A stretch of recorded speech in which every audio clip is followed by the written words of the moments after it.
a groove that's nasty and mean, like the effects of a guillotine. Permanent headaches, the end of the mission, since you have entered the Keeper's television. Let's hear it for Kevin Yeager.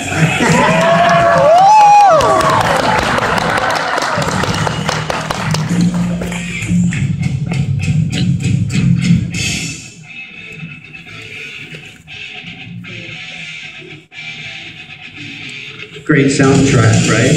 Yeah!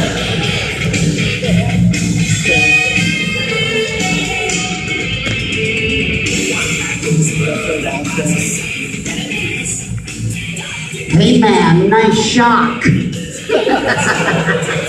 Cemetery gates. Love cemetery gates. Oh, like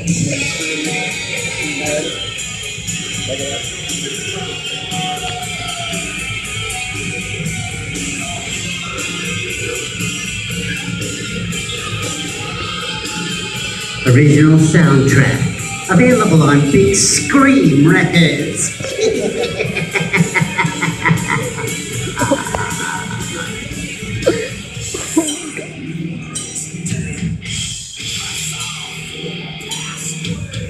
Who said I'm fictitious? Tales from the Crypt. Still here, creeps? What's the matter? Didn't get your minimum deadly allowance of murder, madness, and mayhem? Then look out for my next motion picture, Dead Easy, coming very soon to a theater near you.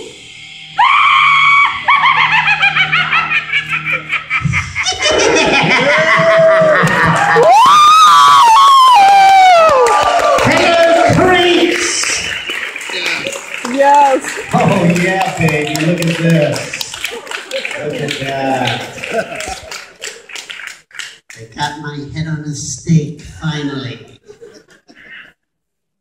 Hello, creeps. Did you enjoy the movie? Woo! That's a fucking great movie. Where's my light? I've been acting. I think I'd find it, right? Pretty good. What do you think? Can you see me? Can you see me? Hey, I'm John. Matt, nice to meet you. Your buddy? Andrew, it's a pleasure to meet you guys. Wow, it's really great of you guys to show up. This is awesome. You're awesome. I gotta tell you, I love Demon Night. Demon Night is one of my favorite things that we did over the 20-something years of Tales from the Crypt. I mean, they picked out the Crypt Keeper for some all kinds of stuff, not scary thumbs and Universal Horror Nights and even Bud Light. Bud Fright. But, Bordello of Blood, I love Bordello of Blood. It was a little more kind of like an extended version of an episode of Tales from the Crypt. But I thought Ernest Dickerson did an incredible job in this movie. I had a really good time making it. Obviously, it's a great cast. I mean, Zane makes a great play.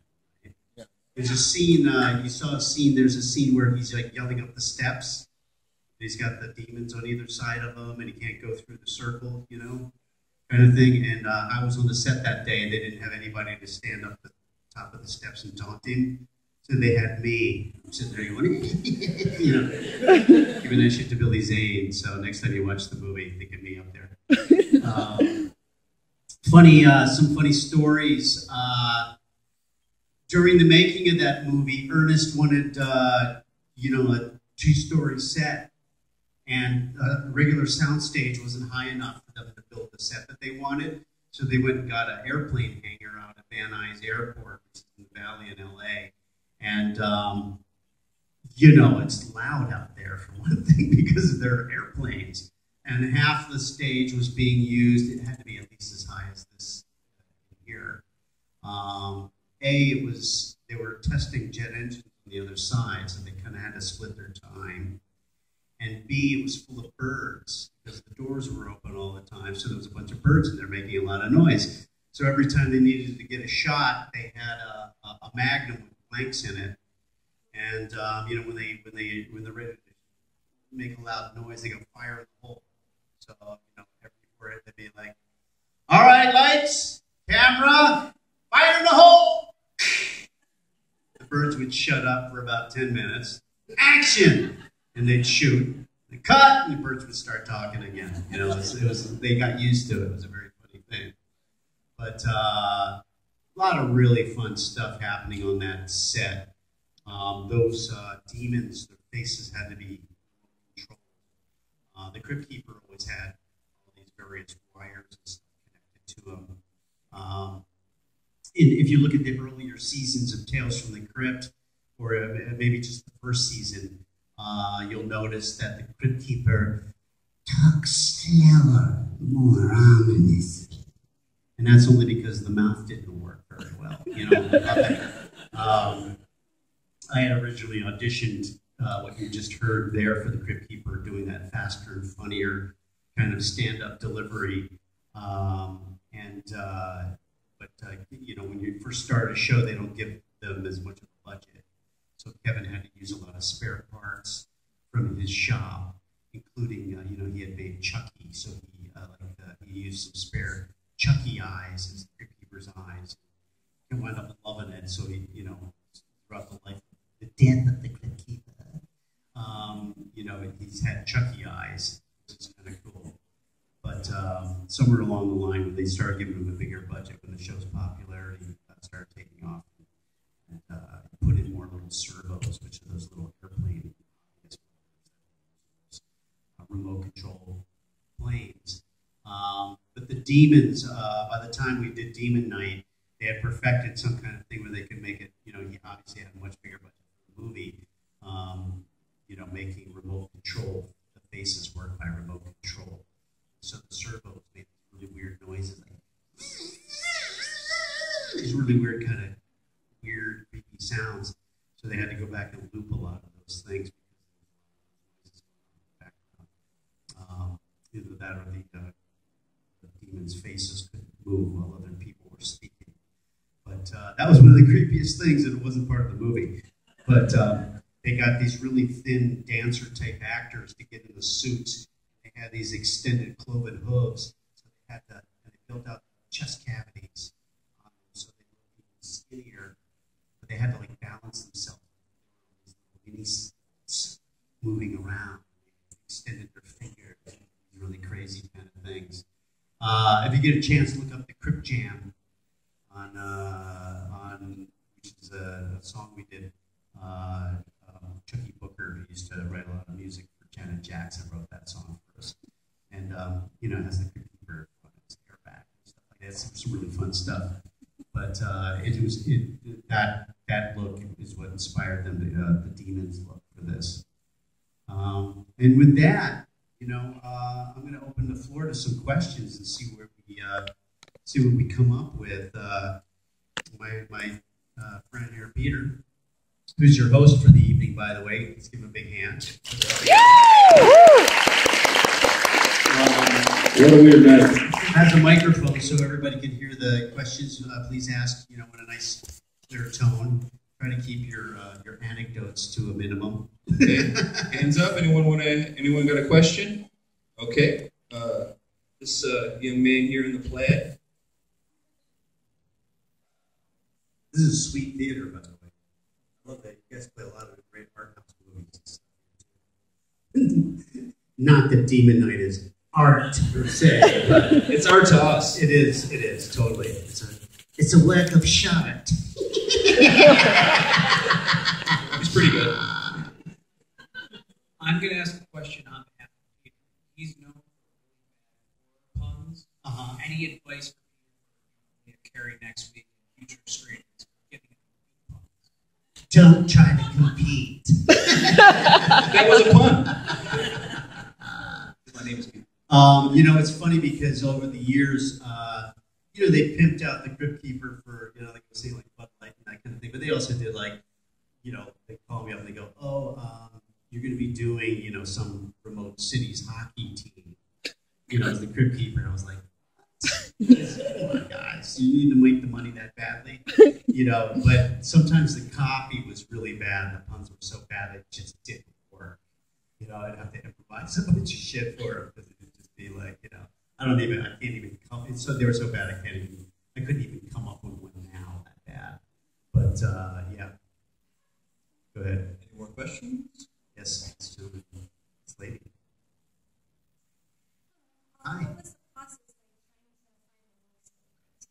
Oh, you know, it was a quick process because it was an audition at Kevin Yeager's studio.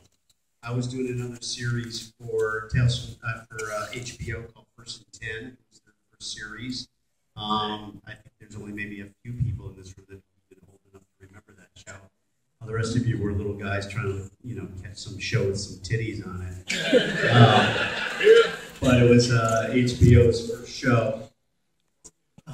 O.J. Simpson was the general manager, and Delta Burke played the owner. She had won the team in a divorce settlement. She caught her husband with a tight end. And there's a pun for you. And over the years, we had Chris Maloney, you know, from SVU and Oz, you know, was a quarterback on there. Jason McGay, who's a Chicago cop and former Scientologist, little known fact, was a quarterback on the show. But we had a lot of really great people on that show, and I played the kicker. His name was Zagreb Skaduski. I play for the California Bulls. I fuck you both, yes. You know, but he was a very funny character, and I'd done that for a number of years for HBO, and they knew that I did, you know, comedy and was an actor. They needed somebody who could do all those things. I could do voices. I kind of fell into, you know, doing stand-up comedy in a strange kind of way. I was, when I moved to New York to do my first off-Broadway show, I found that theater didn't pay very well. Surprise there. So I made more money street performing than I made, you know, actually working in the theater. So I used to street perform in front of the Metropolitan Museum, you know, pretending to pull buses down the street and shit like that, you know. I'd climb the building across the street, early, you know, work for my Deadpool character. But that kind of thing. And I got an off-Broadway show called Three Guys Naked from the Waist Down, which is kind of like what a metaphor of how a comic feels in front of an audience when he's not getting any laughs.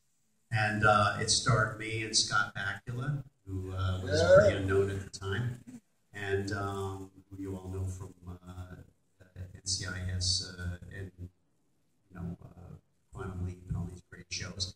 And a guy named Jared Colker wrote the piece. And we played three stand-up comics who were very, you know, not very successful on their own, but the three of them together, you know, had a lot of success. And I played kind of a very suicidal Andy Kaufman-ish kind of character. It was a big hit off Broadway and launched my career. And while I was doing the show, these guys were in their first season of Star Search, which some of you remember. If you don't remember Star Search, it was, you know, the American Idol of its time. And they came to me and they said, hey, we want you to be on this. Incidentally, the show was a musical. You know, think Dreamgirls, but with stand-up comics. That was kind of like the concept of the show. And so I sang in the show, and I did have a history of singing in the show.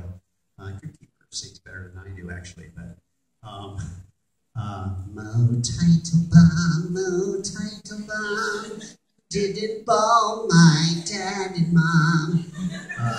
But they came and asked me to be on Star Search, and I'd watched a couple of them, and this guy, Sam Harris, was like killing it as a singer on the show. And I said, do you want me to come on? What is a singer? And I said, I can sing, but I can't sing as good as Sam Harris. They go, no, we want you to come on as a stand-up comic.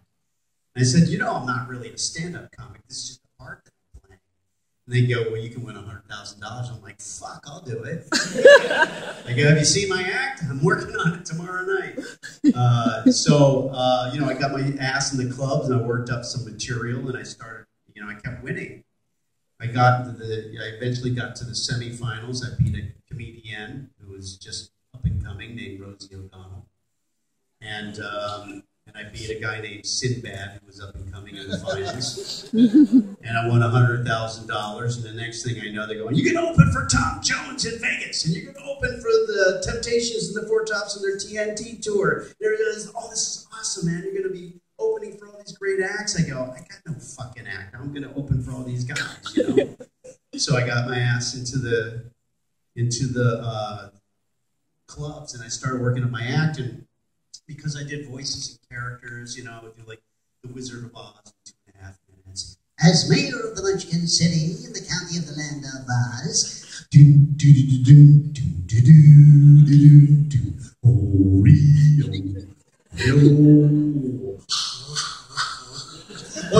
What's them? That's the castle of the Wicked Witch. Oh, Dorothy's in that awful place. Oh, I hate to think of her in there. Fellas, we've got to get her out. I got a plan. I get in there, and you're gonna lead us. All right, I'll go in here for Dorothy. Wicked Witch or no Wicked Witch, there's one thing I want you fellas to do. What's that? Talk me out of it. Anyway, I would do shit like that. But so it was a natural progression for me to do a lot of voices and characters in my act, and HBO knew this. So, you know, they asked me to come audition for Tales from the Crypt, and I had collected comic books as a kid. So when I found out they were making a show out of this, I was like, "Wait, fucking way, it's awesome!" And they go, "You're going to go down to Kevin Yeager's studio, the guy that made Freddy's makeup and designed Chucky," and you know, I'm like, "No fucking way, this is awesome." So I go down to Kevin Yeager's studio, and there's these other actors looking at the copy, going, "Be careful what you ask for. You may get it. This stuff sucks." And I'm like, these guys don't get it. This is Shakespeare to the Crypt Keeper, you know? This is like, you know, the alliteration of all alliteration. You know, I'm thinking, okay, you know, Alfred Hitchcock, you know, thought, you know, puns were the highest form of alliteration, and he was so great in his show, in his series, when he used to introduce the episodes. And I'm thinking, okay, so it's a cross between, you know, Rod Serling, you know, Alfred Hitchcock, you know, he's got the comic timing of Henny Youngman, and, you know, he's got all these holes in, you know, I'm looking at the puppet. They had a version of what he was working on, and he had, you know, holes in his throat and rocking teeth, and I'm like, so give him some texture. And I go, no, give him this cackle like the Wicked Witch of the West, you know? They know me from they know me from the Wizard of Oz, so I'll do that, you know? And so I start doing it for Kevin, and he's recording me on a boombox. He didn't even have a recording studio. He just had a little mic hooked up to a boombox, you know, on a cassette tape. And so I started recording for him, and he's like, as soon as I said, you know, he must have been listening to a bunch of shitty versions, you know. All of a sudden I started doing, he's like, yeah. You know, and I start laughing at him, laughing at me. And then I realized this works. The Crypt Keeper laughs at his own jokes. This is perfect.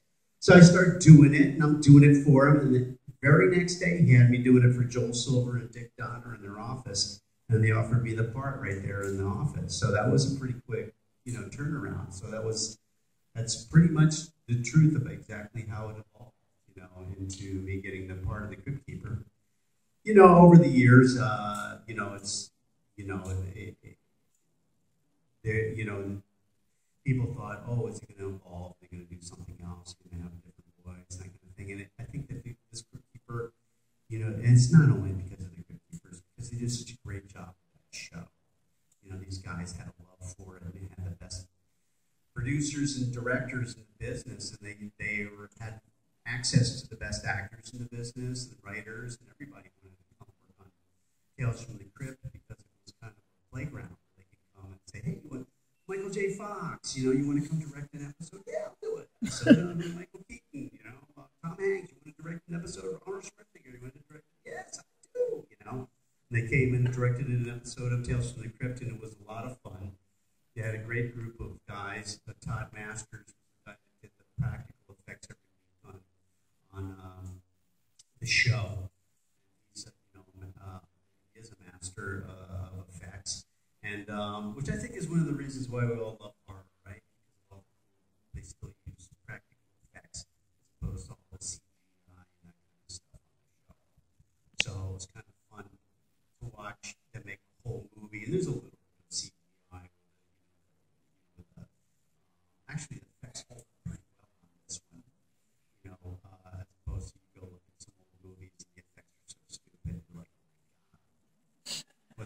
And that's the problem with digital effects, is that they, you know, they get better all the time. So then you go back and watch a movie and you go, oh my God, the effects suck. Well, they were cutting edge at the time. You know, God bless Margot Kidder. Met her at a number of these conventions that have come in for. She was always a really sweet lady, an amazing actress. Yeah, please. Other than the Three Pigs, which was the last episode that's animated by my old friend Bill Kopp, who I did Eat the Cat, the Terrible Thunder Lizards with years ago. Every single one of them is based on a story from EC Comics.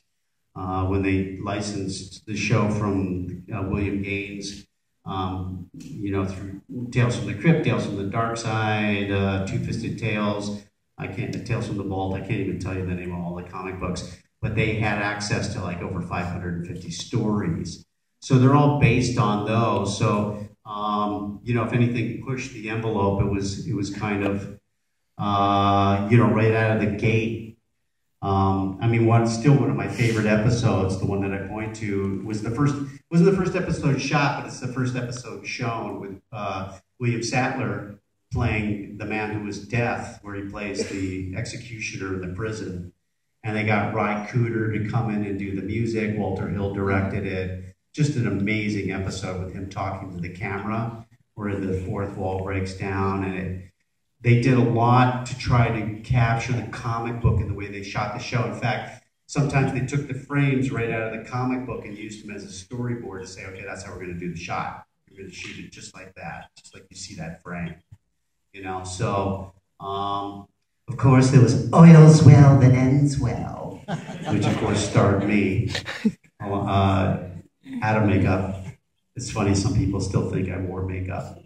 Like, how did you get into that makeup? And I was like, well, first I had to lose about 120 pounds. That would be an amazing thing if they could do that. I probably would have taken 6 hours in makeup. But I loved Ventriloquist Dummy that Dick Donner directed. Was one of my favorite. Morty! I love Morty! I loved The Man Who Was Deaf. I mean, not The Man Who Was Deaf. I already said that. A Death of Some Salesman with Tim Curry playing Winona and the mother and the father, you know, and they do an Ed Begley Jr. I mean, that was cutting edge to have one actor play all those characters and then shoot around all of them. That was pretty amazing. Of course, we had Bob Zemeckis as one of our producers on the show, and he was trying out all kinds of new effects. You know, there's an episode that has the Crypt Keeper sitting in a chair with Alfred Hitchcock. He's doing Forrest Gump. You know, the Crypt Keeper's Forrest Gump, and that episode was using some of the effects that Bob Zemeckis was working with in Forrest Gump. So he, you know, could take other actors. In fact, in that episode, I think it's with Ben Cross and Kathy Moriarty, I think, is in that episode. And Humphrey Bogart's in the episode. And some other people, but it's, you know, so they were using those effects. So no television movies or anything had these effects yet. So it was a, you know, playground for them to experiment with. Yes, you can stand up if you have a big voice. I don't, but you do actually. You have a microphone. Oh, cool! I have a microphone. Hypothetically, if the show ever came back, which whether it will or not, we're trying. Oh yeah, we're always trying. It involves getting the rights back from the Gaines family. Yeah, William Gaines is, you know, gone now, so it's a matter of, you know, getting the family who own the rights to the comic book to give them back up. So we're hoping that happens. So if that ever happened, do you think we're ever going to see the Vault Keeper and the Old Witch again? Or would you like to? They wanted to do something with that. In fact, other people who had licensed from them, you know, wanted to do something that exclusively was more of a ongoing series with the same characters, you know, almost like the Addams Family or something, but it had the Crypt Keeper and the Vault Keeper and that kind of thing, and the Wicked Witch.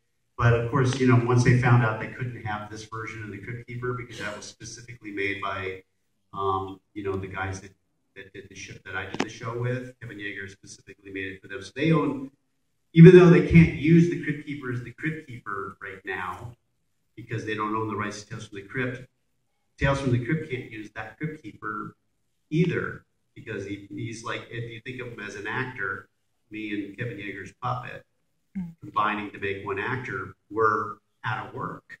And we're not working for Tales from the Crypt, so they have to hire us if they wanted to do that. But so it's kind of a, you know, this happens in Hollywood all the time. There's so many different versions of something, and this one was done so well, and it wasn't done to make money originally. I mean, they hoped to make money, but it was so expensive of a show to do, they never really made a lot of money on the show itself, which is too bad, because it was, but they did it quality. So if anybody was going to take this on, you know, I think some of you remember that M. Night Shyamalan was trying to do a version for a block of horror programming, TNT, and this kind of thing. And they found out they couldn't have this Crypt Keeper. They were like, no, you know, and so, you know, making it, if you're not going to make it as good as it was already made, why bother? Yeah. You know? And so we're hoping to get the rights back and do it the way we did it, with all, you know, all today's generations of actors and directors and, you know, great style. And hopefully they would do it as a puppet, because, I mean, that's why I would have watched it as a kid. That's why you're here. We didn't know kids were watching this show. We assumed they weren't. I'm sure they probably wouldn't have given up the rights if they knew there was a whole generation of people that were like, once they had money and were getting their own HBO and Netflix and the whole thing, they would, you know, they were going to watch it. Excellent. I love you. Thank you for guaranteeing my retirement. But you're a deviant, sir. Thank you. But we all are, and we love this. I mean, you know, the Crypt Keeper is the ride up to the top of the roller coaster before it drops you. You know, it's even if the episode wasn't like the best episode that they had done, the Crypt Keeper sequences were always fun. You know, it's the same. You know, you'll get on a kiddie roller coaster. It sucks, but you know what? The ride up to the top is always good. You know, because the anticipation. You know, you know, as soon as it goes over that round, and you're off. But how are we on time? We got a group coming in at 9:30, right? Oh, we got some time. Oh, they're in a different auditorium. We saved this whole place for you. Excellent. They've got him in another room. Exactly. Yes, sir.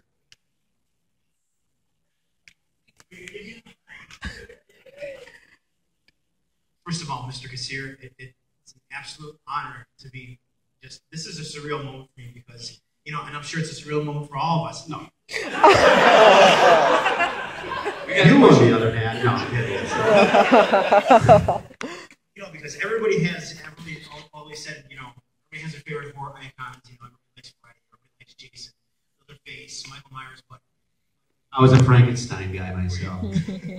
But through it all, I was 10 when I watched the first episode of Eric and you know, I didn't know what to expect. Then when this scary, like, skeleton decayed guy comes on, even during like the warning label, and gives out the laugh, it scared the shit out of me. But I instantly fell in love with you, and you've been my hero ever since. Aww. Excellent.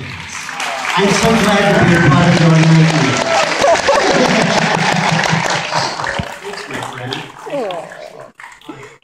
My question I have for you is that you used to go back and, you know, you said you had all the original comic books before you tried out. I didn't have all of them. If I did, I'd be a rich man right now. Oh, absolutely. What I want to know is, did you have a particular favorite story from the original comic books that you desperately wanted them to make into one of the shows? You know, there was one where it was like a glass coffin, and I can't remember, you know, I mean, I don't have the comic books anymore. My mother gave it away with my Hot Wheels and everything else that was collectible to some kid down the street, you know.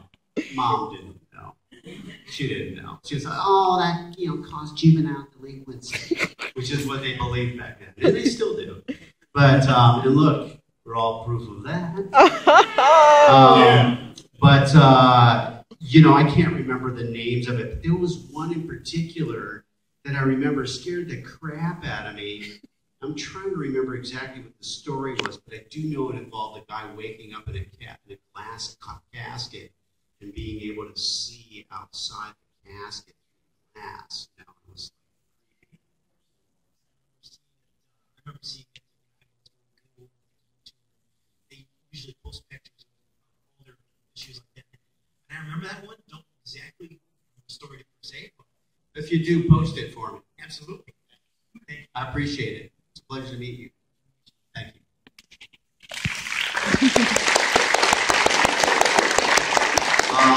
Two more questions. We got one over here. Hi, nice to meet you. Nice to meet you I used too. to watch it. Oh, I love hearing this story. There's so many great stories about, my parents wouldn't let me watch it, so I watched it with my grandmother on the weekends. My parents knew I loved it. They wouldn't let me watch it if I didn't do my homework. Or my parents knew I hated it, or I was scared of it, so they made me watch it if I didn't do my homework. It's really funny. There's all these stories about, I can't tell you how many people come up to me and they go, oh, when I was a little girl, they said, they teased me, they said the Crypt Keeper was my boyfriend because I carried that doll everywhere. And I don't know what that's about. I don't even want to analyze that. Except have I got a bone for that? But I mean, so yes, please. My question is, you said you're a singer. Is that half taxing your voice? They can't talk. Any voice after 4 hours, they have a minimum, they have a maximum of 4 hours normally when you're working on a show, for how long they can keep you in the studio. There are a lot of voices that I've done over the years that are a lot harder to do than the Crypt Keeper. When you get to create a voice, very often it's somewhere within your own vocal range, so you're not manipulating your vocal cords as much. It's kind of there for me. Obviously, it has a lot of texture to it, and there's a lot of gruff and that kind of thing that I put to it. And I usually save all the laughs for the end of the session. I would save all the laughs and go, let's get you, you need like a laugh here, you need a laugh here. Let's do some big ones and make a little library for them. They can slot them in when they want it, and that kind of thing. So that was how I got through it. For the most part, it hasn't been that hard. When it comes to the conventions, people come up to the table, for a fee, small fee that I share with the Tales from the Crypt people.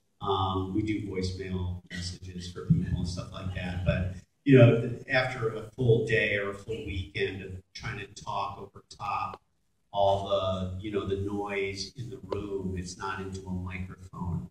That can be quite taxing on my voice. And it is how I make my living. So, doing so many different voices. But impersonations can be hard because you're really manipulating your voice to do something that's, was not necessarily meant to do it really specifically in one spot or another.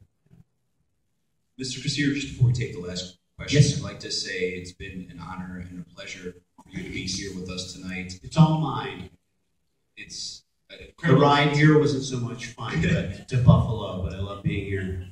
I was supposed to be on a plane 10:15 last night and land at 6 a.m. The flight took off at 6 a.m. this morning. So I'm here to see you guys though, so I'm happy.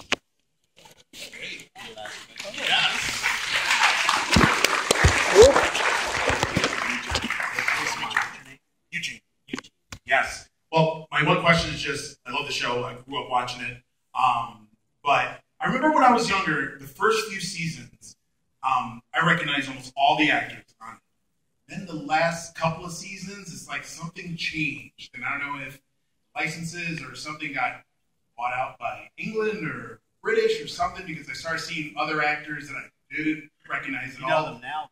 I do, like Daniel Craig and a couple other people. But yeah, just want to know what happened. Well, obviously they, as they went through, they used. There were some actors that did like 3 or 4 episodes. I'm trying to think of some other really great actors that came on. Bill Sadler for one, but as we went on, of course, they tried to get as many up-and-coming people as possible because they knew that they were breaking open or about to. And then the show was done after six seasons. We were done. In fact, Oil's Well That Ends Well, the one that I did with Priscilla Presley and Diamond Phillips and Rory Calhoun and all these great actors, we had so much fun. It was supposed to be the last episode. And then the show was just becoming popular in England. So they said, hey, our local producers would like to put the money into bringing it here and shooting some here. I don't think they quite got the comedy, the way that we did. It was kind of, they put more on it than you needed to. Like, we knew that we'd laugh and get scared by it and all the stuff. We played it straight, and they were kind of playing it almost like, what they call pantomime or over-the-top comedy, So some of what they did worked really well and some didn't. But they knew that those were the actors that were hitting it over there. So we didn't know them yet. And Daniel Craig was one of them. And, gosh, who else? Ewan McGregor was in one of them. And Emma Samms. And all these really, who wound up being big actors here, taking all our fucking jobs. Were the ones that got featured in those episodes. Good question. Hey, thank you guys. Thank you guys.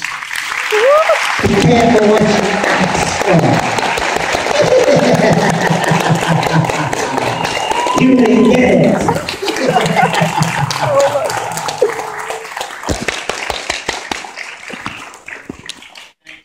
Thanks. I hope you get a chance to come to the convention. What do we have to have going on out there, Peter? We have a table and chairs out there. Oh, okay. In the spirit of the convention, for those who can't make it or would prefer to get autographs here, they set up the same fee schedule as what we had at the convention. They pay me to come, and then they try to get their money back by charging for autographs and stuff. So that's how it works, sadly. But that's what we do. But it does bring me here to meet you people and spend time with you. So if you're interested in that, I'm happy to be accessible to you for those kind of things. Thank you, guys. Yeah.